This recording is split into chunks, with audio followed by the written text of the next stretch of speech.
Hi, I'm John, and welcome back to Dice Paper Miniatures. In this episode, I kick off a new series I'm working on that's featuring each of the 18 legions that players can play in the upcoming Warhammer the Horus Heresy.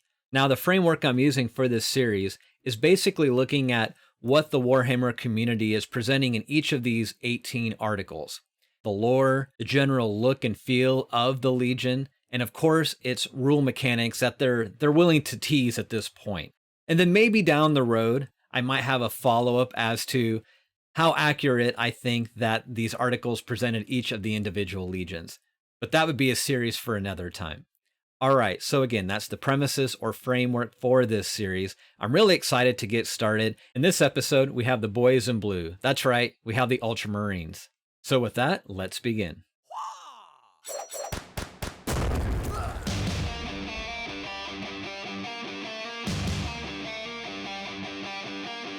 Well, if a Roman centurion style aesthetic is your jam, then the Ultramarines are for you. Affectionately known to some as Smurfs, or maybe more of mocking, I'm not sure which.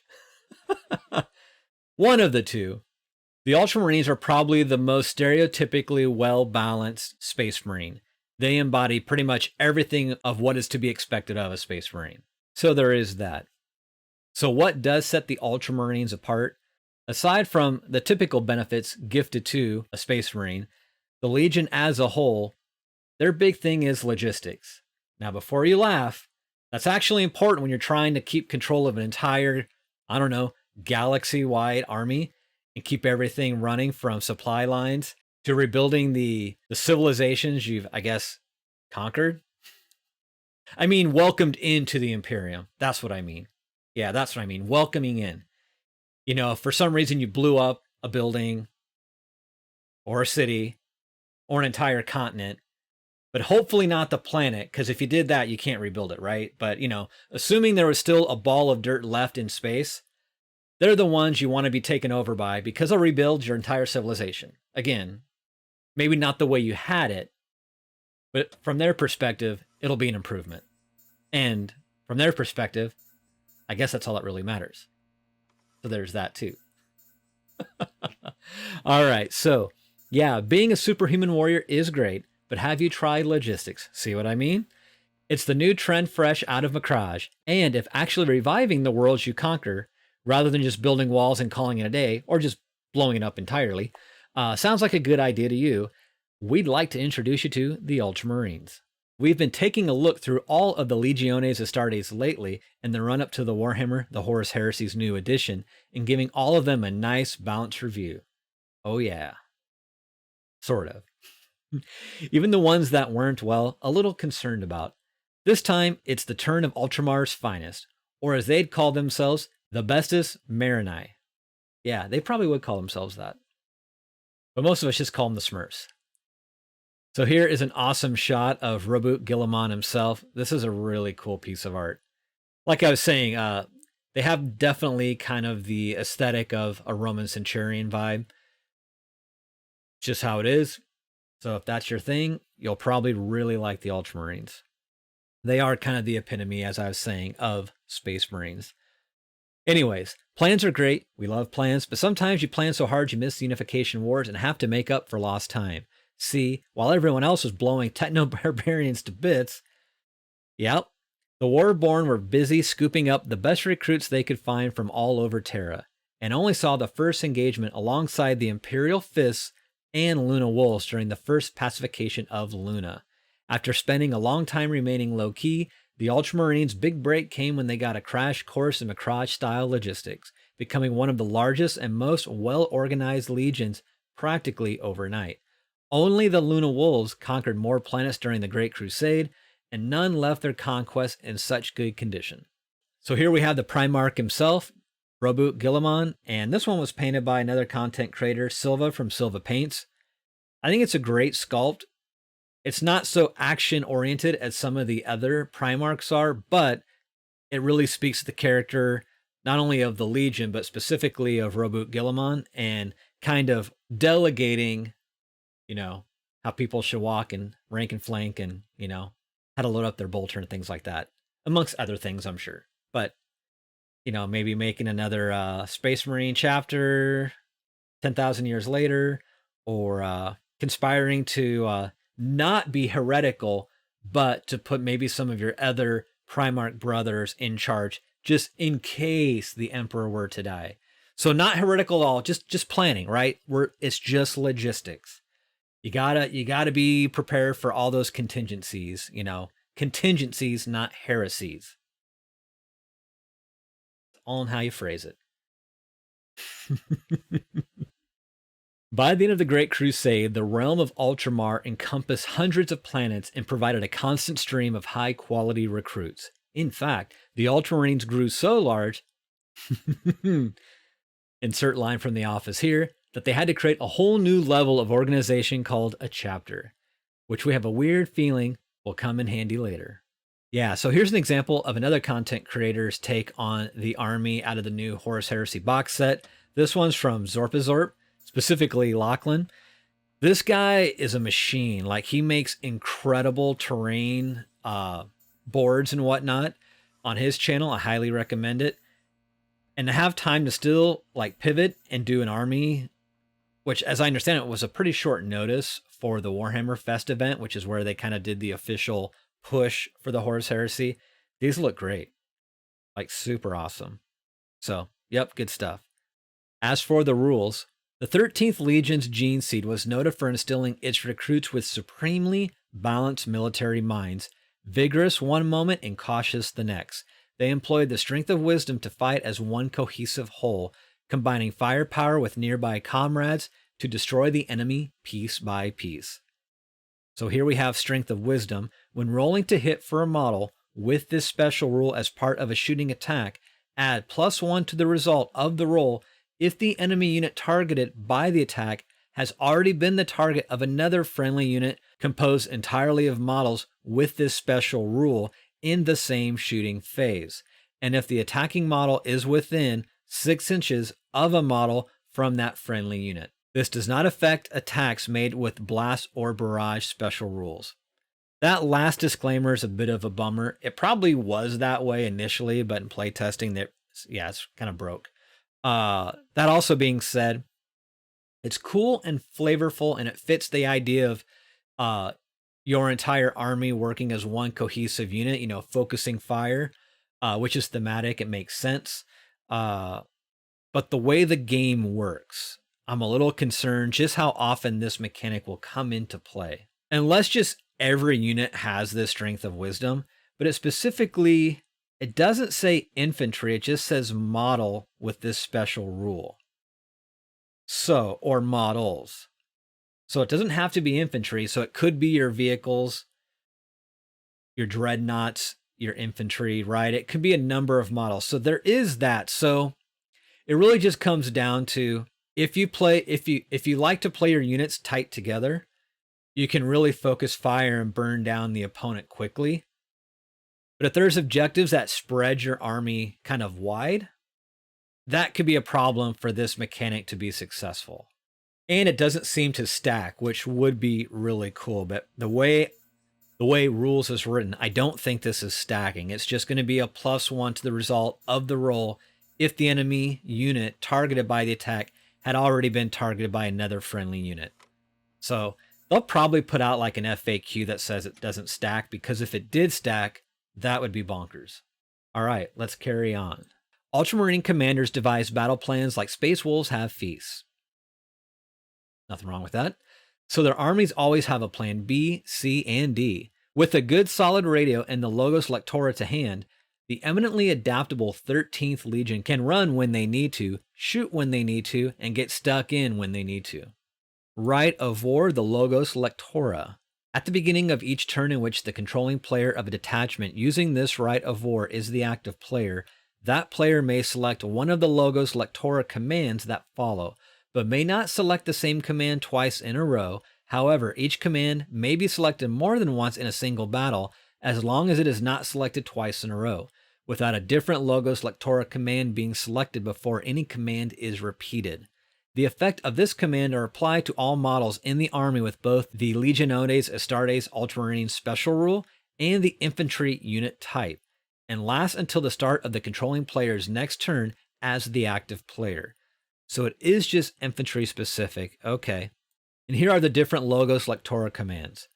Full March, all models within the infantry unit type and the Legiones Astartes Ultramarines special rule must increase their movement characteristic by +2, but reduce their ballistic skill and weapon skill characteristic by -1. That's kind of a bummer, but it may not be such a terrible thing if you're full marching with multiple infantry and you get the benefit of that rule we just got done reading, the Strength of Wisdom. So yeah, that could kind of balance that out. Interesting. And the next one we have is Hold Fast. All models with the infantry unit type and the Legiones Astartes Ultramarines special rule must increase their leadership, if applicable, by +1, and may reroll all fail to hit rolls during a shooting attack, but may not move or run in the movement phase. Yeah, the more I think about this, you'll probably always want to pair at least 2 infantry units together, so you benefit from the wisdom ability, Strength of Wisdom, and benefit with these logos. That's cool stuff.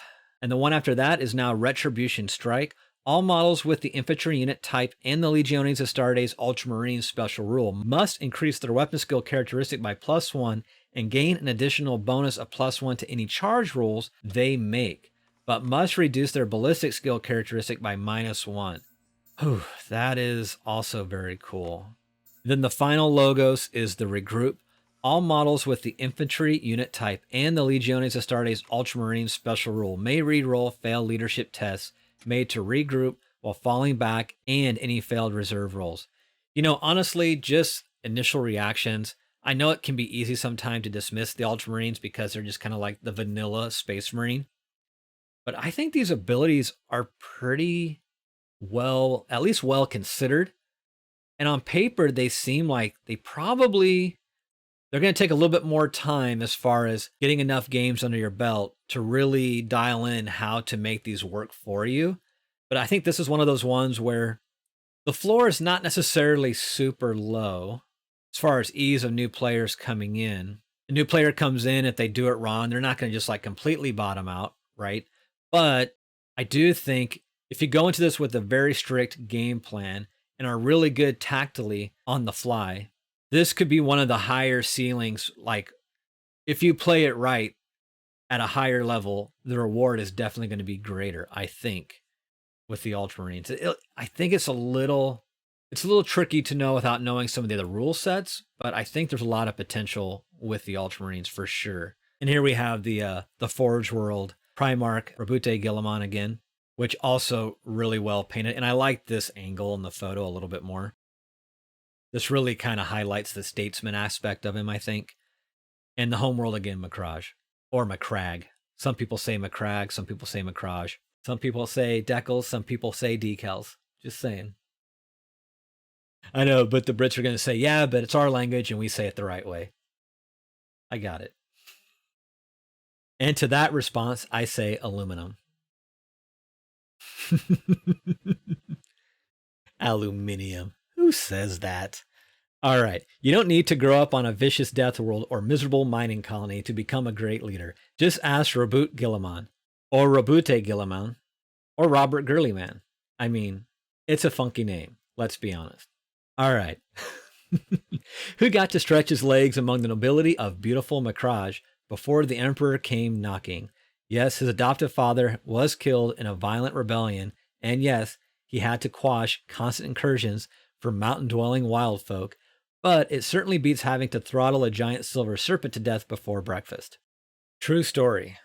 When the Great Crusade reached Macrage, 5 years fashionably late due to warp storm troubles, the Emperor found a realm full of life, prosperity, and humanity. Naturally, he decided to put the Primarch responsible in charge of a legion and send him off to the stars, because no good deed goes unpunished. Something like that. Ultimately, Rabute didn't mind all that much, as he now had 250,000 new troops to organize into neat lines. He even threw his full support behind Horus's appointment as War Master, letting a cool head prevail while certain other Primarchs threw fits. Unfortunately, His supernal planning skills painted a big target on his back for the deviously plotting traitors. While most of his brothers held Guilliman in reasonable esteem, at worst finding him a bit stuffy and overbearing, the same could not be said for Lorgar.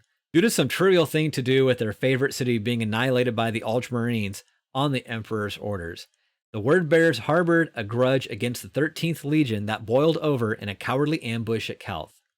As both legions mustered on the planet, everything seemed like a normal, pleasant day in Ultramar. The Ultramarines looked forward to marching off alongside the Word-Bearers, replacing all those past bad feelings with good memories of cooperation and camaraderie. When the traitors started blasting away at their noble allies, leading to one of the bloodiest battles in galactic history, as the implacable Ultramarines slowly but surely pushed their backstabbing cousins back into space. Have you ever been so mad that you spacewalk without a helmet and punch traitors to the death outside your flagship? Roboute Guilliman has. That is what the reference to this image up above is. Roboute just smashed that dude. Yeah, you know? Sometimes actions speak louder than words. Once the Word-Bearers had left with their tails between their legs, Guilliman found that he couldn't get in touch with the throne world anymore, and did what he does best, plan. He planned so hard that he created an entirely second Imperium, not Heresy, with his more popular brother Sanguinius on the throne. You know, just in case. Exactly. Through absolutely no fault of his own, Imperium Secundus didn't work out, and Roboute set out for Terra with nearly his entire legion in tow. Will he get there in time, or will the diabolical runestorm delay the Ultramarines' wrath for just long enough? Only time will tell. So a little bit more Legion lore here. Join the Ultramarines on one of their earliest campaigns with their Primarch at the helm in Roboute Guilliman, Lord of Ultramar. This novel paints a detailed picture of Guilliman's early reorganization of his legion as it comes into contact with the savage orcs of Thaus, and kicks off the unmissable Primarch series. The heart-wrenching fall of Calth plays out in the tragic tale, Know No Fear, presenting the Word-Bearers' unforgivable betrayal from the eyes of those who suffered through it. Then delve further into the conflict with Mark of Calth as the battles rage from subterranean warrens to the blasted surface and far into the reaches of space, while the Ultramarines struggle for their very survival. I struggle to read that, let's be honest.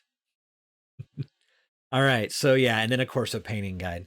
Again, they are the epitome of what you'd expect like Space Marines to be. They're well balanced, well organized, and well armed superhumans. And yeah, there's just no other way of putting it. They look cool.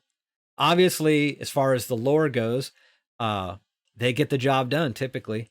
And in the 40k setting, if it wasn't for Roboute, the Imperium would be probably in a little bit worse shape for wear.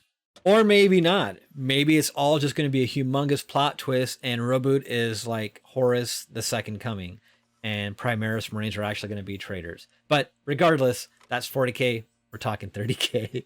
I do like them. I know they get a lot of razzing for being the Smurfs, but they're a well-balanced legion. I don't think you could go wrong. I think, at first you might be a little frustrated because they probably require a little bit more strategy than, say, like the World Eaters who just charge and charge more, rinse and repeat. These guys take a little bit more proactive planning for sure. But I do think you'll get rewarded for that quite a bit. And not just using infantry, but it rewards you for all your different unit types. Yeah, just a well-rounded legion overall. And I don't think you'd go wrong by making it your main legion to play for sure. Now, as for me, as far as a secondary legion, I'm not sure yet. It could be a thing. Since I'm thinking World Eaters as my primary, and they're mostly melee based, this would be a good like bookend, totally on the other side of the spectrum as far as play styles go, sort of. Yeah, I think so. But in any event, what are your thoughts on this particular legion? What are your pros and cons to it? I'd love to see those in the comments below. That would be really cool. There's obviously a lot more to the Horus Heresy than we're getting from these previews, so older players may be able to bring a lot more to the table early on for sure. But yeah, if you enjoy this content and haven't yet, please consider subscribing and hitting that notification bell and sharing this content with your friends. It really does help with the growth of the channel, and it's greatly appreciated. Well, that's it for this one.